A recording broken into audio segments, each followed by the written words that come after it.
অবশ্যই expectation champion হওয়ার ছিল। আমি যে গানটা গেয়েছিলাম সেই গানটার আশেপাশে কোনো গান থাকতে পারে না। মনে হয় সেখানেই হয়তো কম্পিটিশনটা কোথাও না কোথাও আমি জিতে গেছি। লাগা চুমরি মে দাগ টা একজন গায়কের পক্ষেই গাওয়া সম্ভব, সেটা কখনো একজন পারফর্মারের পক্ষে গাওয়া সম্ভব। সত্যজিতের সঙ্গে একটু আড্ডা মারবো, আমরা গল্পগুলো শুনবো সত্যজিতের, কি করে সারেগামাপা লড়াইটা লড়লো এবং আলটিমেট ওখানে সেকেন্ড রানার আপ হলো। ওর যে এই অভিজ্ঞতা, এই জার্নিটা, এটা আমরা সত্যজিতের কাছ থেকে শুনবো। শুরু হোক গান দিয়ে, সেই গানটা দিয়ে আমরা শুরু করতে চাই। অডিশনে যে গানটা তুমি গেয়েছিলে, মানবেন্দ্র মুখোপাধ্যায়ের গান। বারে বারে কে যেন ডাকে আমারে, বারে বারে কে যেন ডাকে। এইরকম যদি কেউ গান গায় তাহলে তো বারে বারে ডাকতেই হবে, উপায় কিন্তু নেই। আর আমরা বারে বারে ডাকবই, এইরকম গান শুনলে ডাকতে বাধ্য সবাই। প্রথমেই বলো যে সারেগামাপায় তুমি কি একবারই অডিশন দিয়ে পেয়েছো, নাকি তোমাকে অনেকবার অডিশন দিতে হয়েছে? সত্যি কথা বলতে আমি ছোটোবেলার থেকেই ট্রাই করেছি এই মঞ্চটাতে যাওয়ার, গান গাওয়ার, কিন্তু সুযোগ পাইনি। এবং ছোটোবেলায় সুযোগ পাইনি, এটার জন্য আমি মানে আমার আফসোস নেই, বরং আমি খুশি। তার কারণ আমি নিজেকে তৈরি করার সুযোগটা পেয়েছি নিজেকে, এবং প্রত্যেকটা জিনিসের তো একটা সময় থাকে, সেই সময়টাতেই সেটা হওয়া উচিত। তার আগে বা পরে হলে সেটা হয়তো মানে সেটা ঠিক হয়, কিন্তু সেটার যে সাকসেসটা সেটা হয়তো সারা জীবনের জন্য হয়তো হয় না। এটাই হচ্ছে ব্যাপার। তো অনেক ধাপ পেরিয়ে অনেকবার অডিশন দিয়ে এইবারও যে আমি ভেবেছিলাম যে আমি সিলেক্ট হবো তা না, কারণ আমি ভেবেছিলাম যে হয়তো আরও একটু তৈরি হতে হবে বা আরও একটু সময় লাগবে। কতবার অডিশন দিয়েছিলে এর আগে?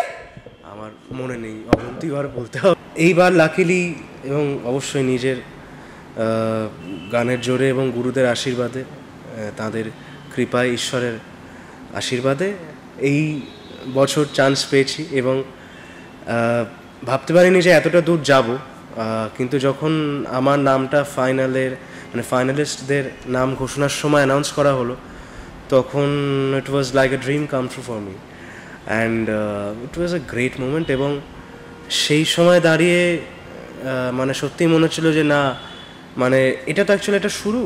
এই সারেগামাপা, জি বাংলা সারেগামাপা তো একটা ইনস্টিটিউট এবং একটা শুরু, ফাউন্ডেশন। তো আমি সত্যিই কৃতজ্ঞ এই কারণে জি বাংলার কাছে যে আমার পথটার শুরুয়াতটা এতটা মানে গ্রেট ওয়েতে করে দেওয়ার জন্য। সেই জন্য আমি সত্যি খুব মানে এক্সাইটেড, খুব ভালো লাগছে, খুবই খুবই। এটা না অ্যাকচুয়ালি এই ফিলিংটা না পার্টিকুলারলি মানে এক্সপ্রেস করার কোনো অ্যাডজেক্টিভস হয় না, কোনো ভাষা হয় না, এটাই হচ্ছে। তোমাকে বোধহয় রাঘবদার ইমন চক্রবর্তীর টিমে তোমাকে নেওয়া হলো। তুমি কি ওনাদের টিমেই যেতে চেয়েছিলে না অন্য কারোর টিমে যাওয়ার ইচ্ছে ছিল? প্রথমত বিষয়টা যে টিম ব্যাপারটা যে থাকবে সেটা আমি জানতামই না, আর সেটা আমাদের মানে শুটিংয়ের সময় জানানো হয়। শুটিংয়ের সময় ইন দ্য সেন্স শুটিংয়ের আগেই জানানো হয়।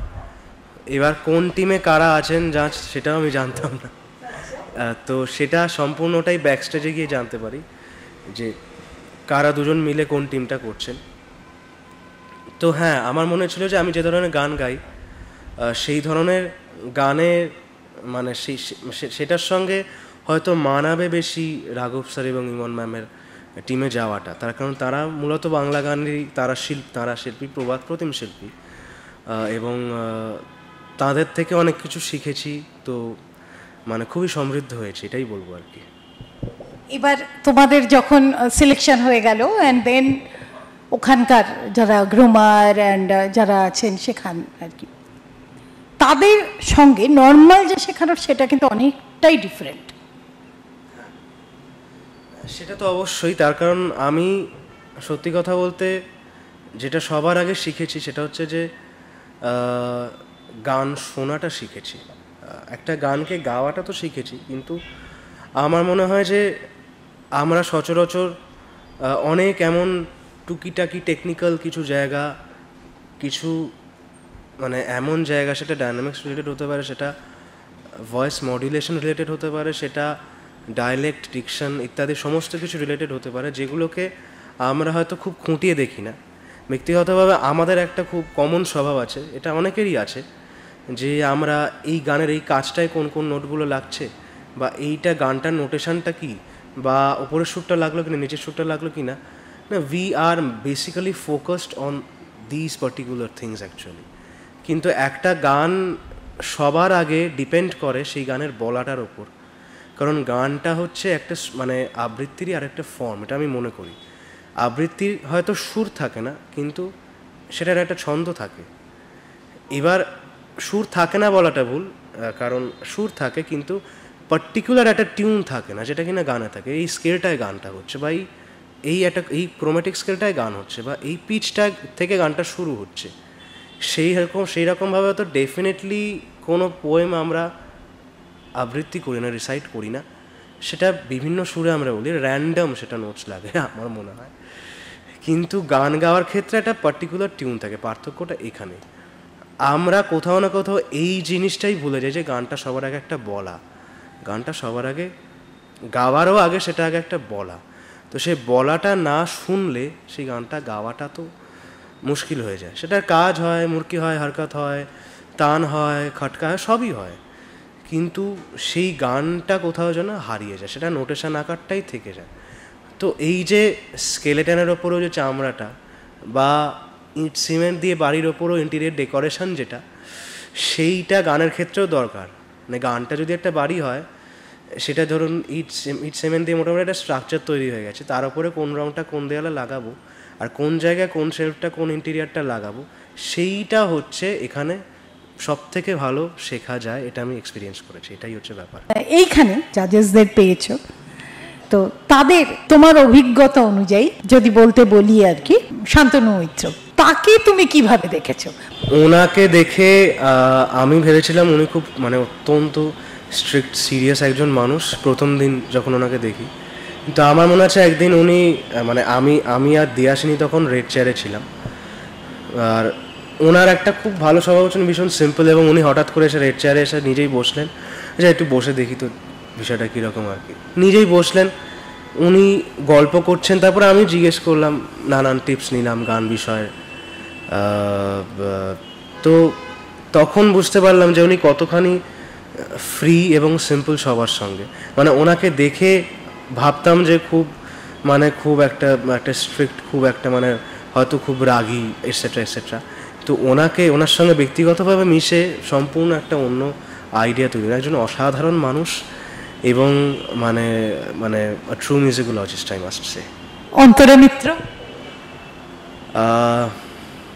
ওনার মধ্যে একটা আমার মতে একটা যে এটা আমি বলবো যে এটা একটা গুণ না দোষ সেটা আমি জানি না, কিন্তু আমার ক্ষেত্রে এটা গুণ যে উনি না খুব ভালো মিশতে পারতেন সবার সঙ্গে, আমাদের প্রত্যেকের সঙ্গে। এবং আমার ব্যক্তিগতভাবে ইমন ম্যাম এবং অন্তরা ম্যামকে এই জন্য ভালো লাগে, কারণ ওনাদেরকে দেখে না মানে ম্যাডাম মনে হতো যেন আমাদের নিজেদেরই খুব কাছের আর কি দিদি টাইপের মনে হতো। আমরা ম্যাম বলতাম ঠিক, কিন্তু ওনারা এত ক্লোজলি, এত ফ্রেন্ডলি আমাদের সঙ্গে মিশতেন, সবাই মিশতেন, কিন্তু ওনারা বিশেষ করে মিশতেন।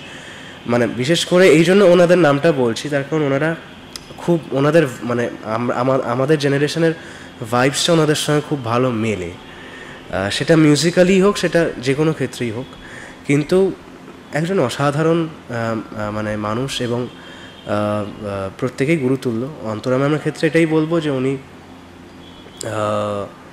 একদিন আমাকে বলেছিলেন, যে জিজ্ঞেস করেছিলেন যে তুই কি খুব বেশি রেয়াজ করিস? আমি বলছি হ্যাঁ, মানে বেশি না, মানে যেদিন গান থাকে সেদিন তো একটু বেশি করি। তো সেদিন উনি বলেছিলেন যে দেখ, রেয়াজ যতই করে আসল হচ্ছে তোর মনের, মানে তুই কতটা নিজের মনটাকে কন্ট্রোলে রাখতে পারছিস, কতটা মাথাটাকে কন্ট্রোলে রাখতে পারছিস। সো এরকম নানান রকমের টিপস পেয়েছি, বাট ওভারঅল মানে অসাধারণ একজন মানুষ। আইডি আমার সব থেকে শ্রদ্ধেয়, সব থেকে পছন্দের মানুষ এই কারণে, কারণ উনি আমার সঙ্গে অনেক ইয়ার্কি, অনেক ঠাট্টা ইত্যাদি অনেক কিছু করেছেন, এবং আমি খুব এনজয় করেছি অবশ্যই। কিন্তু যেটা মূল কথা সেটা হচ্ছে যে উনি একটা গানকে যেরকমভাবে দেখতে পারেন সেটা আমি খুব শিখেছি।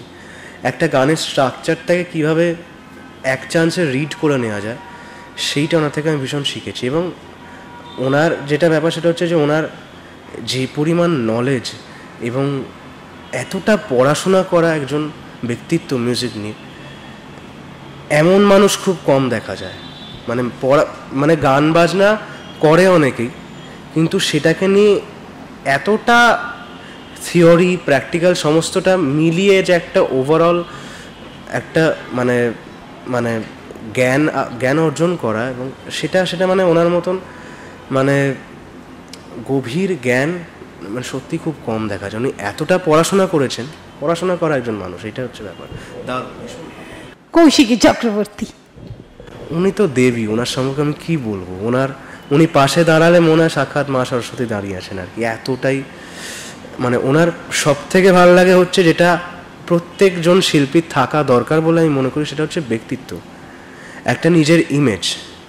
আজকের দিনে দাঁড়িয়ে যেটার খুব অভাব সেটা হচ্ছে নিজের একটা ইমেজ ধরে রাখা। অ্যান্ড বিদুষী কৌশিকী চক্রবর্তীর সব থেকে ভালো বিষয় এটাই, সেটা হচ্ছে যে তিনি নিজের ইমেজটা কোনো দিন ভাঙতে দেননি, ভাঙতে বললেও ভাঙার চেষ্টাও করেননি।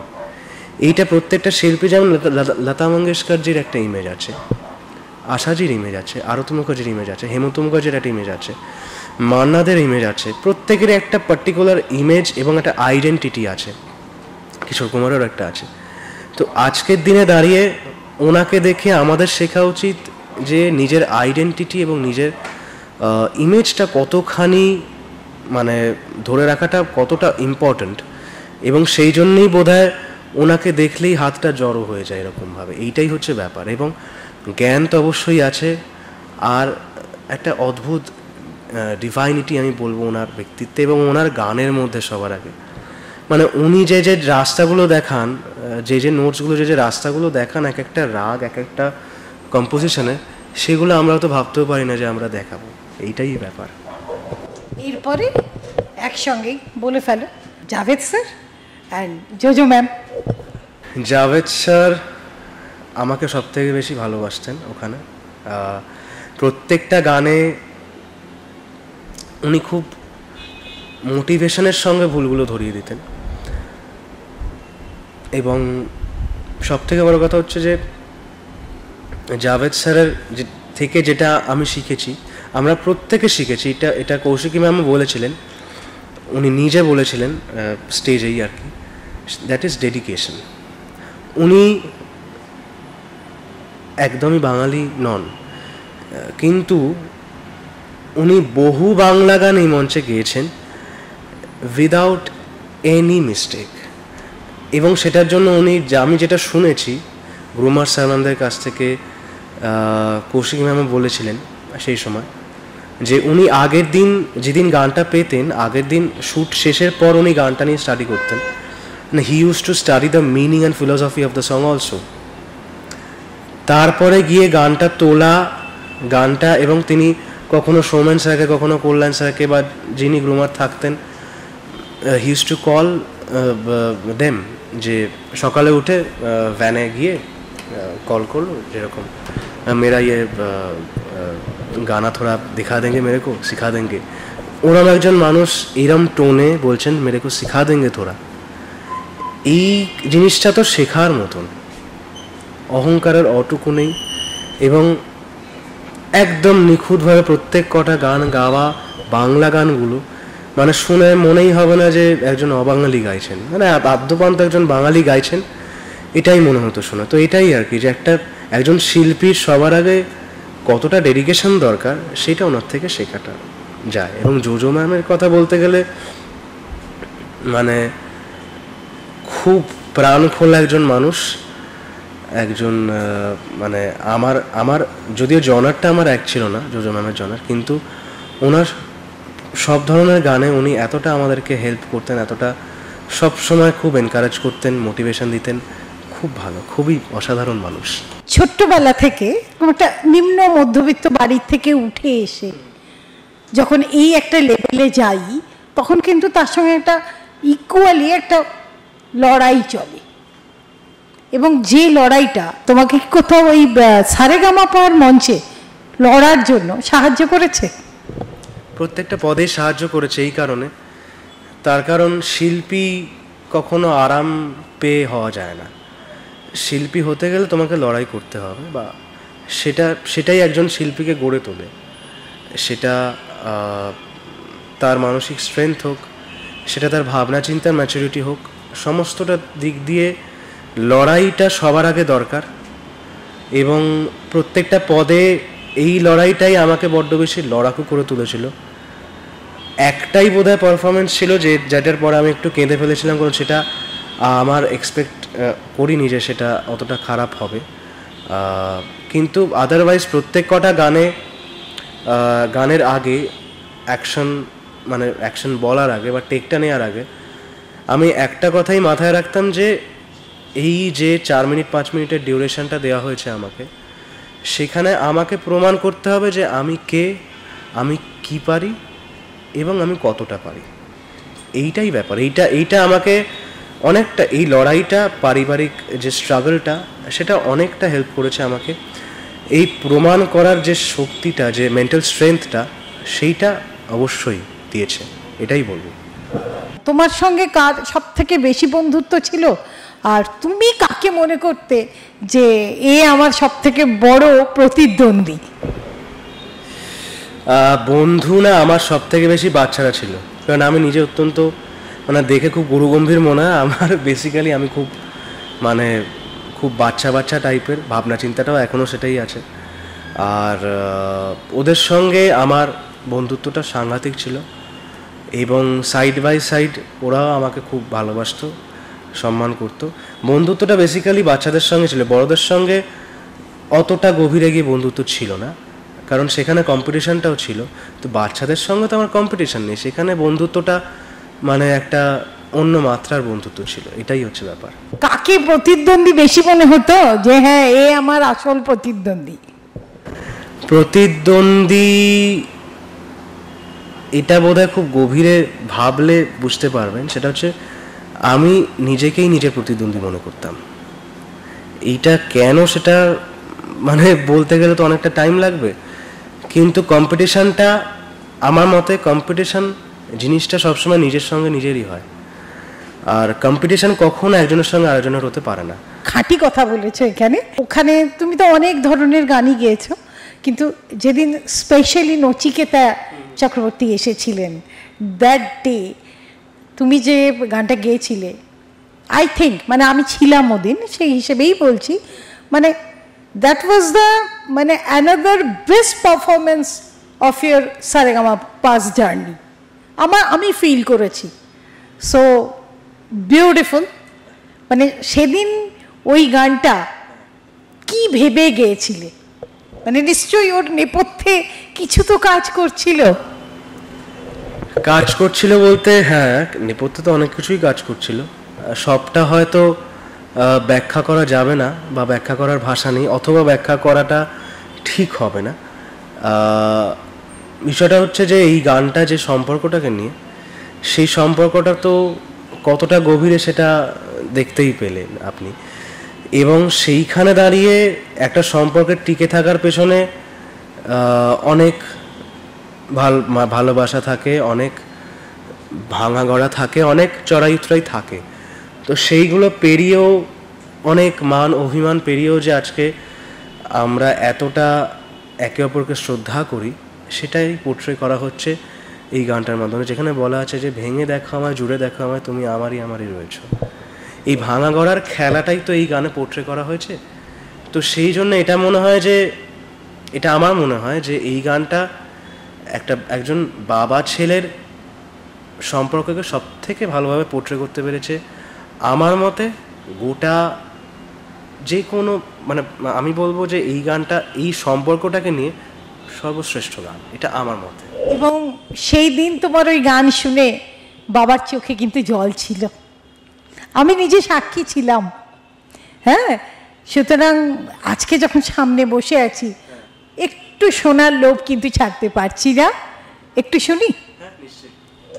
তোমারই সাথে চলতে শিখেছি, তোমার হাতে জীবন আমার, তোমাকে ছাড়া যায় না যে পারা, তোমার কাছে ফিরবো আবার। ওরে মন বলি শোন, অভিমান পিছুটান, একই ঘর দুটো কোণ থেকে যায় যেমন। এই যে সারেগামাপা তুমি এখানে সেকেন্ড রানার উপরে, এরপরে তোমার স্বপ্নটা কি? স্বপ্ন বলতে সবার আগে নিজের গান নিয়ে, নিজের গান বার করা, নিজের সুর করা গান, নিজের গাওয়া গান। কোনো কোনো ক্ষেত্রে হয়তো অন্য কাউকে দিয়েও গাওয়াতে পারি। মোদ্দা কথা নিজের অরিজিনালস নিয়ে কাজ করার ইচ্ছে আছে, সেই সঙ্গে গান শেখানোর ইচ্ছে আছে, যেটা দিয়ে কিনা, যেটার মাধ্যমে আমি নিজেও অনেকটা শিখতে পারবো। শেখাতে শেখাতে অনেক কিছু শেখা যায় বলে আমি মনে করি। এবং তাছাড়া লেখকের স্বপ্ন তো আছে, আর মুম্বাইতে যদি সুযোগ পাই তো নিশ্চয়ই যাবো। এরপরে যদি ডাক পাও জি সারেগামাপা মুম্বাই থেকে, তাহলে আশা করবো তুমি যাচ্ছ। অবশ্যই, এ সুযোগ কেউ ছাড়ে, অবশ্যই যাবো। এবং মানে আমরা প্রার্থনাও করবো ঈশ্বরের কাছে যাতে তুমি খুব তাড়াতাড়ি এটা ডাক পাও এবং তুমি মুম্বাইতে আমরা তোমাকে দেখতে পাই আর কি, এটা আমরা অবশ্যই চাইবো। সারেগামাপা গেছো, এত বড় অডিশন দিয়েছো বা কিছু, দ্যাট টাইম তোমার যারা ভালো বন্ধু বা আত্মীয় স্বজন তারা অনেকেই আছে আমাদেরকে ট্রোল করে, এইরকম এক্সপিরিয়েন্স তোমার কতটা হচ্ছে? আমি খুব একটা ট্রোলড হইনি, কারণ আমি সাথে পাশে কোনো কিছুতেই থাকি না। আর ট্রোলড নয়, একবার বোধহয় কয়েকটা বাজে কমেন্ট এসেছিল, যেখানে একবার লেখা ছিল আমার বাবার অসুস্থতা। একজন লিখেছিলেন এরকম যে আমার বাবার অসুস্থতা নাকি আমার রূপের দাস, এটসেট্রা এটসেট্রা। তো সেগুলো আমার কাছে কোনো ম্যাটার করছে না, এই কারণে, তার কারণ আমি কি বা আমি কে সেটা আমার থেকে বেটার আর কেউ জানতে পারে না। সুতরাং সেটা যে যাই বলুক, আমার তাতে মানে বুড়ো আঙুলটা ডাউন করাটাই বোধ হয় তার কাছে সব থেকে বড় উত্তর। এবং সেটা কাজে, কথায় আমি উত্তর দিই না, দেবও না। অনেক উত্তর অনেক দেওয়ার আছে, সেটা অনেক কিছু রিলেটেড হতে পারে, অনেকের অনেক কিছু পাওয়া রিলেটেড হতে পারে, যেগুলো আমার মনে হয়েছে পাওয়া মানে সেটা সে পায় না বা সে ডিজার্ভ করে না, এরকম অনেক কিছু হয়েছে। কিন্তু সেটার প্রমাণ কথায় দেওয়ার চেয়ে মনে হয় শিল্পী হিসেবে কাজে উত্তর দেওয়াটাই সবার মানে সব থেকে ভালো বলে আমি মনে করি, সেটাই শ্রেয়। যখন স্টার্টিং, সেই সময় যখন তুমি নাম করো, অনেক আত্মীয় পরিজন আছে দেখবে, যখন কোনো কিছু তুমি হওনি বা তোমার সাংসারিক অনেক দুরবস্থা, সেই সময় তুমি লোকজন অনেকে পালিয়ে যায়, তাই তো? অবশ্যই। আবার অনেকে আছে এগিয়ে আসে। তো এই যারা পালিয়ে গেছিল তাদের মধ্যে কারা তোমার এই অবস্থায় আবার ফেরত এলো, বা সেই সময় কারা পালিয়ে গেছিল? এটা নাম ধরে ধরে বলাটা ঠিক হবে না, তার কারণ নাম ধরে যদি বলি তাহলে সেটা আমার শিক্ষার বাধে, অসম্মান করা, অসম্মান করা হয়। তবে অনেকেই ছিল যারা মানে আমার ক্ষেত্রে যেটা হয়েছে, ছোটবেলায় খুব ক্লোজ, খুব মাই ডিয়ার ছিল, মানে দোলের সময় হোক বা পুজোর সময় একসঙ্গে ঘোরা, একসঙ্গে খাওয়া দাওয়া, একসঙ্গে বেড়ানো, তাদের বাড়িতে থাকা, তাদের ক্লাবে গান গাওয়া, মানে এবং মানে সমস্ত কিছুই একসঙ্গে ছিল, মানে একসঙ্গে করতাম আমরা, মানে we were like you know people like a single family but living in different shelters, in different houses. তো সেই রকমই একটা ছিল, মানে আমাদের ছাদটা আলাদা ছিল, অনেক দূরে থাকতাম, কিন্তু আমরা কোথাও গিয়ে মনে হতো যে কাজিনস হলো বা মানে কোথাও গিয়ে বিশ্বত মাস্তুত সম্পর্ক থাকলেও কোথাও গিয়ে আমরা মনে হতো যে এক, মানে উই আর ইউনাইটেড। কিন্তু বাবার অসুস্থতার পরে যেটা হলো, যেই এই একটা ফিনান্সিয়ালি হেল্প করার ব্যাপার এলো, সেখানে তারা মানে অদ্ভুতভাবে তারা, আমরা এক্সপেক্ট করিনি সেটা, তারা সরে গেলে। এবং যেদিন কিনা বাবার ডক্টর বলছেন যেরকম ভেন্টিলেশনে দিতে হতে পারে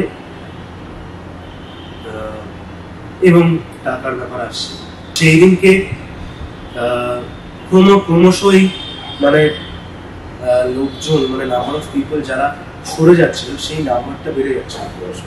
তার আরেকদিকে এটা হলো, সেটা হচ্ছে যে বাবার বন্ধুরা, মায়ের বন্ধুরা এবং আমাদের কিছু সংখ্যক আত্মীয়জন যারা ফর্চুনেটলি সত্যি আত্মীয়, মানে শব্দটা যথাযথ মর্যাদা রাখতে পেরেছে, মানেটাকে রাখতে পেরেছে, তারা ছিলেন আমাদের পাশে।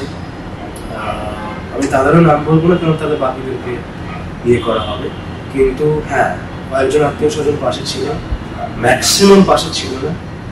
এবং অদ্ভুতভাবে তারা, যখন আমি সারেগামাপায় এসছি, তখন আবার করে কেমন আছিস, কতদিন কথা হয়নি, হ্যান ত্যান নানান রকম দরদ মিশ্রিত কথাবার্তা বলে আমাদের আত্মীয় হওয়ার চেষ্টা করছে। আমি জানি না আর কি কতটা তাদের কাছে নিজেদেরকে ইয়ে করেছে, কিন্তু আমি ব্যক্তিগতভাবে কোনোদিনই আর তাদের দিকে তাকাতে চাই না, তাকাতে ইচ্ছেও নেই। কিন্তু এটাই হচ্ছে ব্যাপার, মানে আফসোস হয় যে তারা মানুষ হয়ে মানুষ নয়।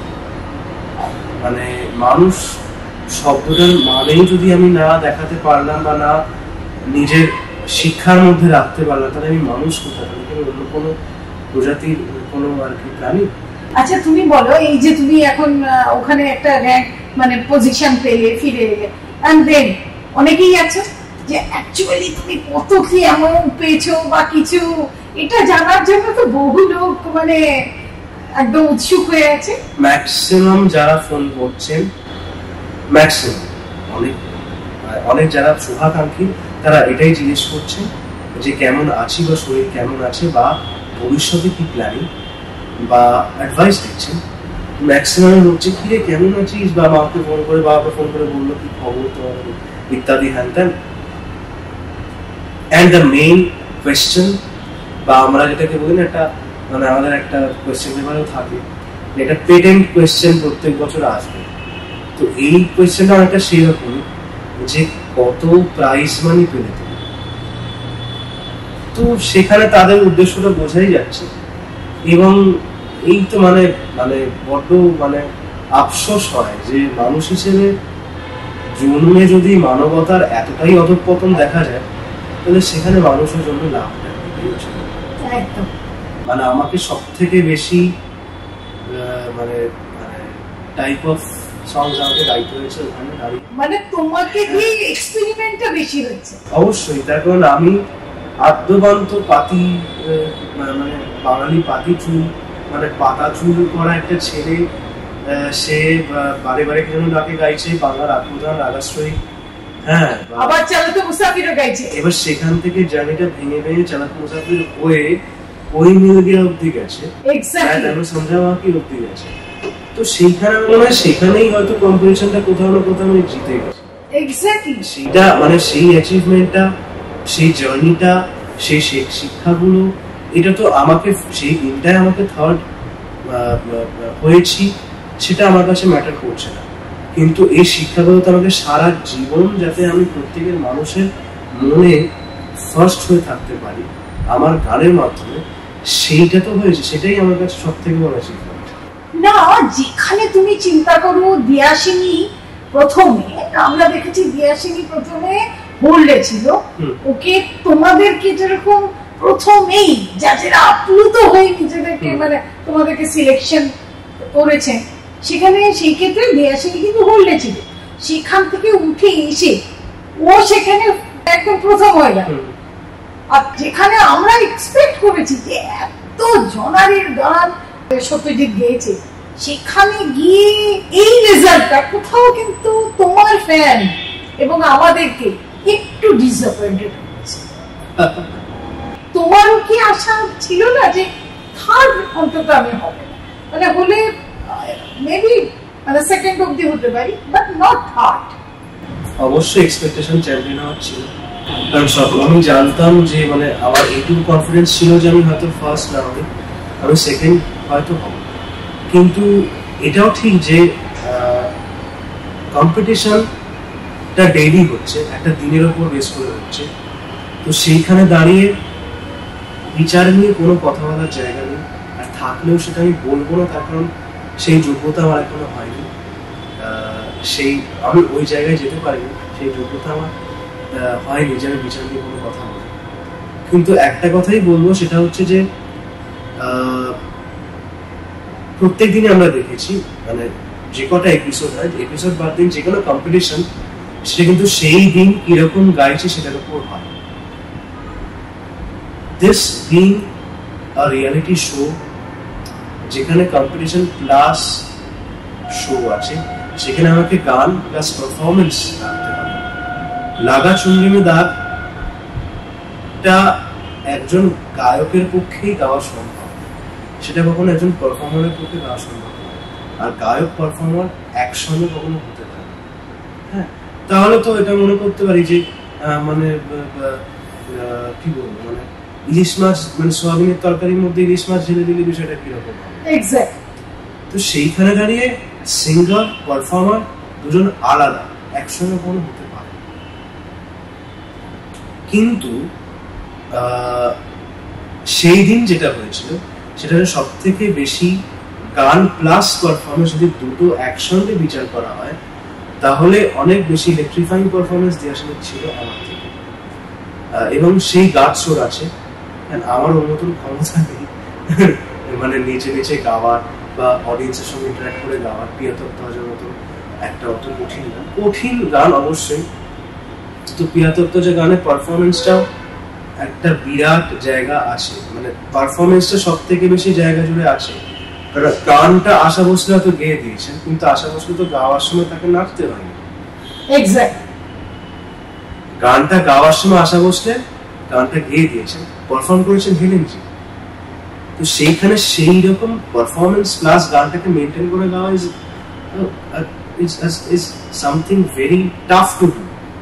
সেখানে দেশিনী অনেক বেটার গেছে, কিন্তু গান ওয়াইজ বিচার করতে গেলে, শুধু গান দেখতে গেলে অবশ্যই মানে আমি যে গানটা গেয়েছিলাম সেই গানটার আশেপাশে কোনো গান থাকতে পারে না। কারণ এবার বিচারটা কি, বিচার যেহেতু একটা reality show, competition plus reality show, সেখানে কটাক্ষের কোনো জায়গা নেই। এই কারণেই তার কারণ হচ্ছে যে যেখানে কম্পিটিশন প্লাস শো হচ্ছে, সেখানে বিচারটা এরকম ভাবে হওয়াটাই উচিত। বিচারের ক্ষেত্রে বিচারটা সবসময় গান প্লাস পারফরমেন্স দুটোকে রেখেই হওয়া উচিত। সব থেকে বড় কথা, সত্যজিতের মতো যারা উদীয়মান শিল্পী, তাদের লড়াইটা সম্মান পাক। এবং শুধু তাই নয়, ও এত বাধা বিপত্তি, এত সাংসারিক প্রতিকূলতা, সমস্ত কিছুকে যেগুলোকে অতিক্রম করে এসে ও আজকে একটা নিজের জায়গা তৈরি করেছে। এই রকম যারা সত্যিকারের শিল্পী হতে চাইছে বা যাদের ভেতরে সত্যিকারের প্রতিভা আছে, আমরা যেন তাদের কদর করি এবং সত্যিকারের তারা যেন সবার সামনে এবং লাইমলাইটে আসতে পারে, আমরা সেই প্রার্থনাই করব। আমরা এখানেই শেষ করছি। আজকে অনেকক্ষণ আড্ডা বেড়েছি, এরপরে যদি শেষ না করি তাহলে বাকি লোকেরা আমায় বার করে দেবে। তো টাটা সবাই।